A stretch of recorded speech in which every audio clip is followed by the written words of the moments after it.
5 days. 5 days of magic have brought us here, Brian David Marshall.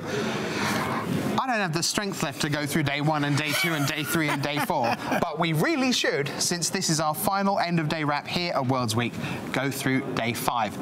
And Mr. Historian, history. Yeah, I mean, it's just been a tremendous week. Started off with the World Championship. 24 players come back, including the reigning world champion, Shahar Shenhar, came to determine who would be this year's world champion. Players drafted Vintage Masters, real physical cards, Vintage Masters packs that were generated online, built for the event. They played Modern, they drafted Khans of Tarkir, and then they played Standard, which brought us to a top 4, which we saw in play today. Meanwhile, the World Magic Cup kicked off with 72 countries, 4 players per team. Well, they got into Khans of Tarkir Team Sealed to start off. Then they played Team Unified Standard. That's where one deck, essentially 225 cards high, had to be standard legal. No more than 4 copies of anything between the 3 decks.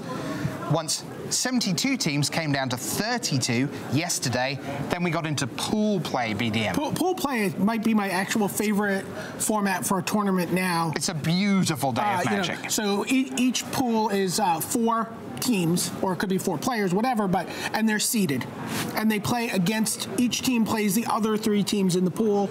At the end of 3 rounds, the top 2 best records advance to the next round of pool play. The other 2 teams are booted, and seeding matters. So if you're a top seed, you only need to go 2-1. If you're a bottom seed, you may need to go 3-0 to guarantee that you get through, because a 2-1 record won't cut it for you. We ended up with an extraordinary top 8, and that also happened today, because of course we bring you all the action here on MagicTheGathering.com. Why don't we take a look at how the top 8 of the World Magic Cup played out earlier today. So let's get to the big board, and our first quarterfinal, which you took a good look at, was South Korea up against Greece. What happened? Well, you know, it all came down to one match. And in the end, it was Greece. They were the team that just kept fighting and fighting. They didn't have anybody with the resume of Nam Sung-wook for South Korea, who, you know, obviously has a Pro Tour top 8 and has had success at Grand Prix and is a, you know, huge Magic Online star. But, you know, Greece, who was 32nd going into pool play, 15th going into the second round of pool play, and there you see the, you know, the bottom seed in the top 8, they advanced to play in the semifinals. So Greece were through to play the winner of the big marquee matchup. This was the Slovak Republic against your own United States of America. What happened? Well, you know what? The United States thought they had really good matchups here. Owen Turtenwald leading the U.S. team, Matej Zadelkai, and Ivan Flock, the Pro Tour champion and their national champion. The big names for the Slovak team, but the United States advanced to go to the semifinals, and you know, it was beginning to look like we might have a little rivalry in the finals there. That's right, because we were still waiting to find out what happened with England-Brazil. But first, the small matter of Serbia, the 3 seed, against Denmark, the 6 seed. And we talked about having experienced players on the squad. The captain of the Danes, Martin Müller, still a teenager, but he had experience across the board with him, Lars Birch, Simon Nielsen, and particularly Thomas Enervoldsen. And in fact, that was a pretty straightforward win for Denmark over Serbia. They were the first ones through. I didn't even see, you know, by the time we got over there and checked out the match, it was like, oh yeah, Denmark's all high-fiving each other. That match was over in a blur. And then England against Brazil, it came down to Fabrizio Anteri with blue-black control against Gabriel Fair for Brazil with red-white tokens, and the blue-black got the job done. And that meant the English, with David Inglis, amongst others, had got all the way from 0-2 at the start, including a loss to Denmark, by the way, into the semi-finals against Denmark. But meanwhile, here was the big one again, Greece versus the United States. Did you make it to the final? We did not. It was Greece, and you know, I couldn't be happier for the Greek team. Just a great job by them, and they pushed all the way through.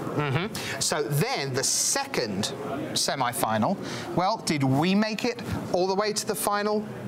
We did not, because this time it was Denmark who joined Greece in the final. That was the third and deciding match between England and Denmark. England had in fact beaten Denmark in this same standard team unified format, but not when it absolutely counted.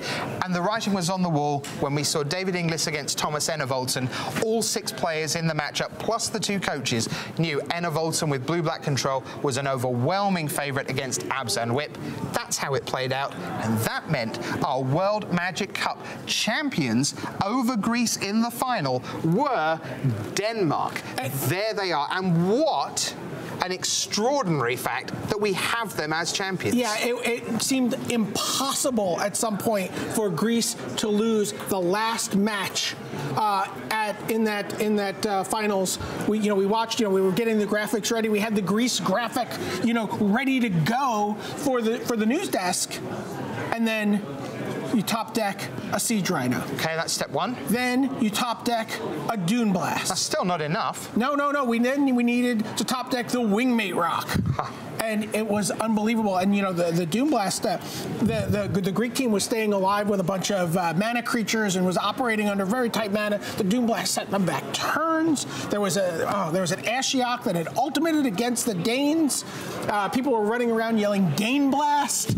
And you know what? What a great team. Super charismatic, young, excited. Really optimistic about the future of Danish Magic. Yeah, hats off to Lars Birch, Simon Nielsen, Martin Müller, and Thomas Enevoldsen, your Magic World Cup champions. And at that point, we'd say thanks for watching. We'll see you again soon. Oh, but wait, this is Worlds Week, which means we had an even bigger tournament to polish off during the afternoon. Brian David Marshall, this time, we didn't bring back 8 countries. We didn't even bring back 8 players, just 4. But what an elite 4. Unbelievable. In one end of the bracket, we had Kentaro Yamamoto, one of the up-and-coming young players from Japan, playing against Patrick Chapin. Patrick, who'd been as far as the World's Finals in 2007, obviously the Pro Tour Hall of Famer, looking to achieve his lifelong dream of being a world champion.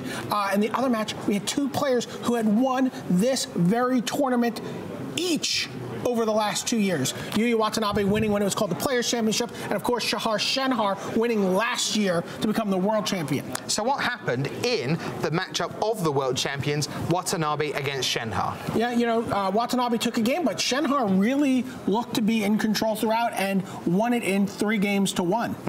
So then in the bottom side of the bracket, Patrick Chapin against Kentaro Yamamoto. We thought this could take a long time. It took a short time.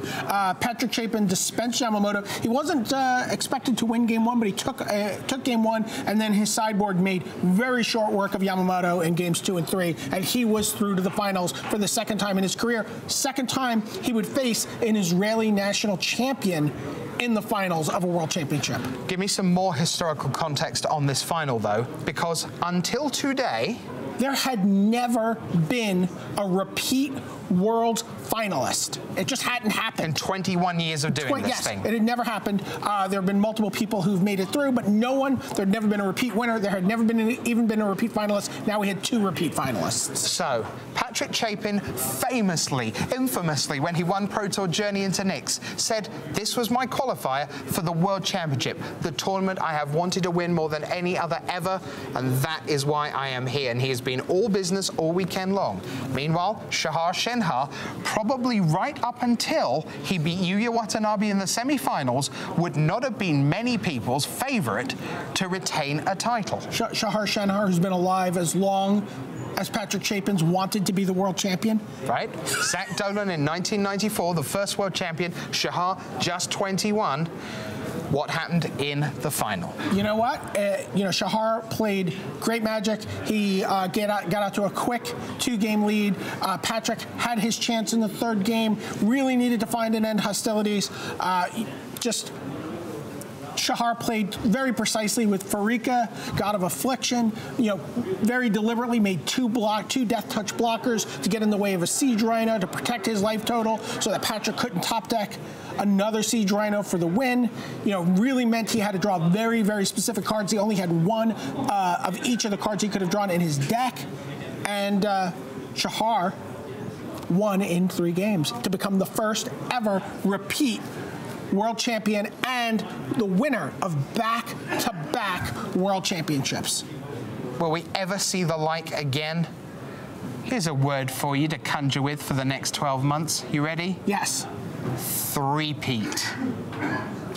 Until we see each other again for Worlds Week, for Brian David Marshall, for everyone at Wizards of the Coast, we thank you for being part of 5 extraordinary days. Enjoy your magic wherever you are. We'll see you all next time. I'm your host, Rich Hagan, saying bye.